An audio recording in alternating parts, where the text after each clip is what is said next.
আমি আজকে অত্যন্ত বেদনার সাথে, উৎকণ্ঠার সাথে, আবেগের সাথে বাংলাদেশের সকল মানুষের প্রিয় নেত্রী বেগম খালেদা জিয়ার এই অবস্থায় আল্লাহর কাছে তার সুস্থতা কামনা করছি। আমি ব্যক্তিগতভাবে এই সাক্ষী দিতে পারি, বেগম জিয়া একান্তভাবেই একজন দেশপ্রেমিক নেত্রী ছিলেন, গণতান্ত্রিক নেত্রী ছিলেন। ওনার আপসহীন রাজনীতির কারণেই বিগত 15 বছর যেভাবে দেশটা ভারতীয় দখলে গিয়েছিল তার অনেক আগে চলে যেতে পারত।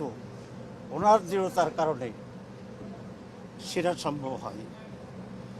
আজকে উনি কোনো দলের নেত্রী নন, উনি সমগ্র মানুষের নেত্রী। ওনার প্রতি আবেগ ভালোবাসা আমাদের আছে। আমি ব্যক্তিগতভাবে আমার গভীর শ্রদ্ধা জানাচ্ছি, আরোগ্য কামনা করছি। বাংলাদেশ জামাত ইসলামীর পক্ষ থেকে ইতিমধ্যেই আমরা অনেক প্রোগ্রাম নিয়েছি। আমি আবারও জামাতের পক্ষ থেকে আল্লাহর কাছে ওনার সুস্থতা কামনা করছি।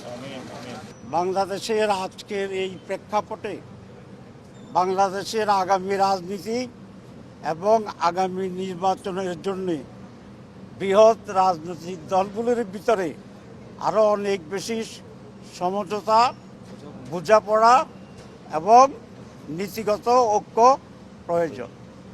আমি দেশবাসী এবং রাজনৈতিক দল সকলের প্রতি আহ্বান জানাবো, আমরা আগামীতে আরও অনেক ধৈর্যের সাথে, প্রজ্ঞার সাথে দেশকে প্রাধান্য দিয়ে যেন আমাদের কর্তব্য নির্ধারণ করি।